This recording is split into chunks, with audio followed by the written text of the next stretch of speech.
Okay, so the Great Pyramid is right here with the basalt.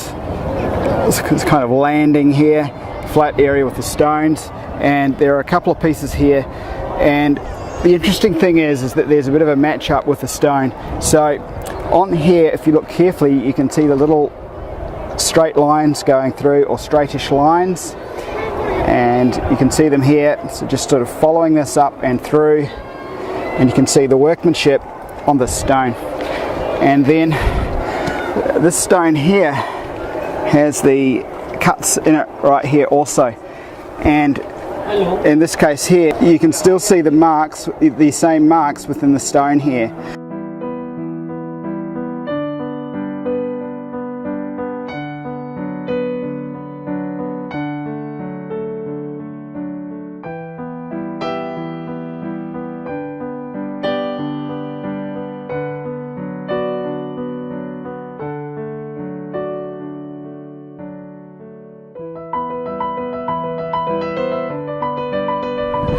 Just beside the Great Pyramid, once again, the last spot was just over here, but another place here where the stone is remarkable, so we'll look at a few still shots from here.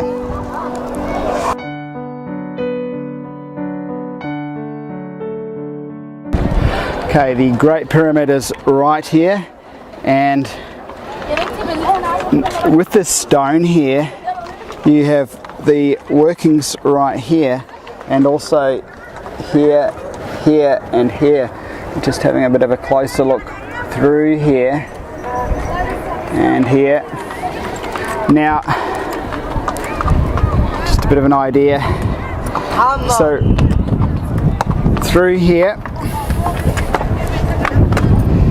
is yet another example. And in this case, you can see the variation in line right here, and very definite lines right through. So there's that one here, and then again here there's a whole lot more cuts, and you can see them in here.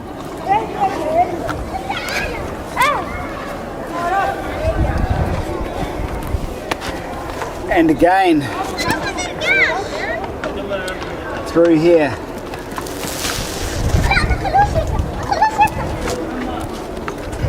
Now with this rock here, and the pyramid is just up here, so first of all we can see the marks, depressions into the rock on this side, but on this side you can really see that workmanship. And you can see the very fine marks through here, cut into this basalt. There's the side of it, and then this one here is highly remarkable, with the cut running just straight through here. It just looks like a cut basically. So we'll have a look at some stills from both places.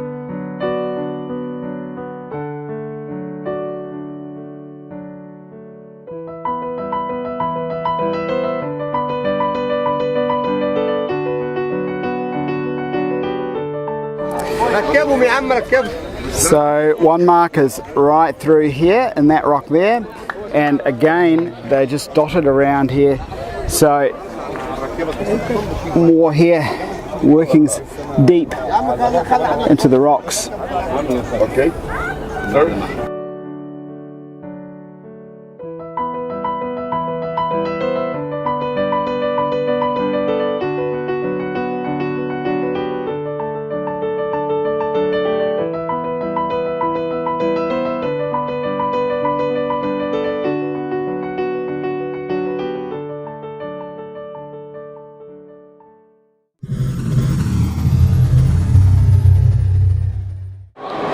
So this is the other side of it, and it's kind of recessed out, and coming around this way, so there's a bit of a line going down here, and then across the top there's this line that tracks through here also, and leads to the cut, although the cut's kind of gone off in a way. And here is yet a further look. Now, you can kind of see that it undulates along here, and if you touch it, it undulates also.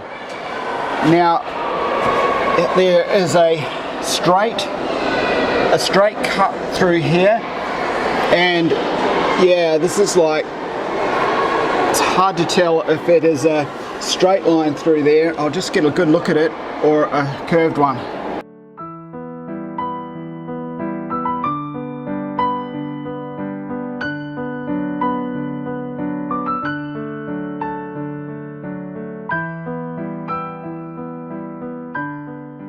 Okay, so it's just phenomenal, the amount of stuff within this museum. It's overwhelming, but right now within this case here, all sorts. That doorway again is so prominent. The Hathor type horns right here, and you have these pieces right here, which look to be cogs for spindles.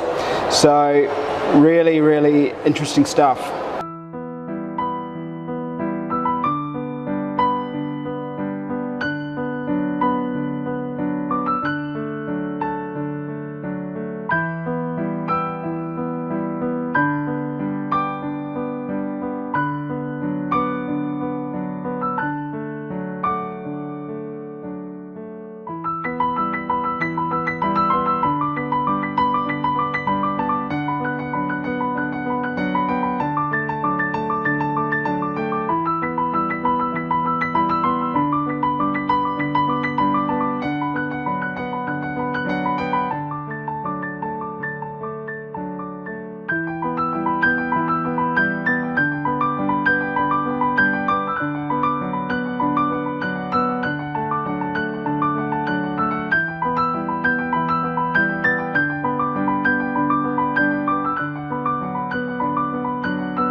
This sculpture dates back to the 5th dynasty, and you can see the plaque here. So it dates back around 4,500 years, according to mainstream history. I noticed the 2 cuts at the back of the sculpture, so I just took some photographs of these.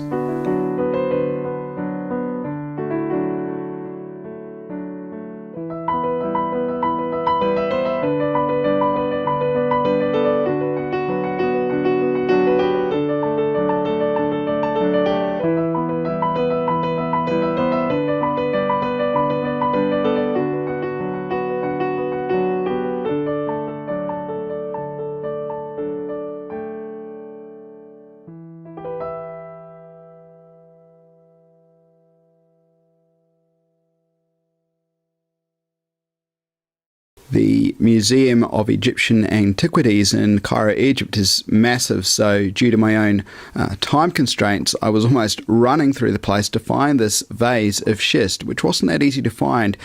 So photographs, I've taken them through the glass. Now we can read the description for it. Vase of schist of unique form, intended to be mounted on a post and possibly intended to hold lotus flowers. First dynasty, so we're talking around 5,000 or just over 5,000 years ago. First dynasty, Saqqara, tomb of Sabu. Now, other commentators such as Brian Forster, and there will be many other aspects within this video that Brian Forster, for example, has commented on, but nonetheless, with this vase of schist, there are other vases that have these similar sort of turnover form to them.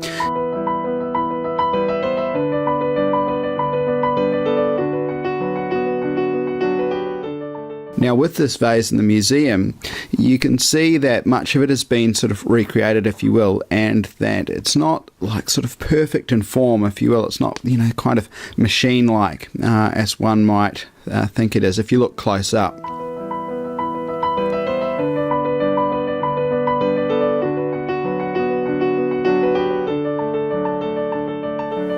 Let's note that they have stated possibly intended to hold lotus flowers, so they're not saying it is so.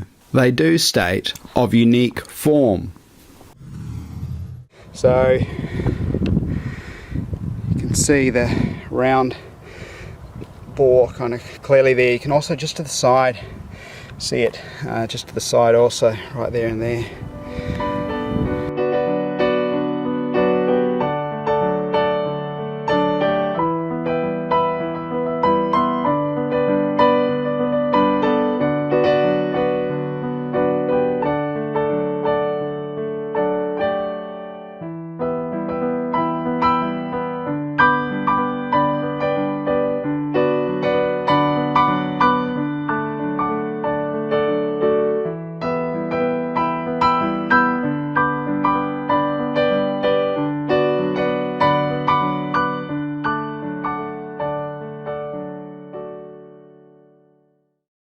We ventured to Abu Ghurab, which is around about 15 kilometers out of Cairo, and you have the Sun Temple of Nisir there. Now, there's a bit of a pyramid there, and around the area you have the bowls, the alabaster bowls, and the various markings on there suggestive of machine work. In this case, you can see that there's been a bore-like device going into this stone. So a really interesting place. I thought I'd basically show some various tools and signs of ancient technology and machine work. So I hope you've enjoyed the video.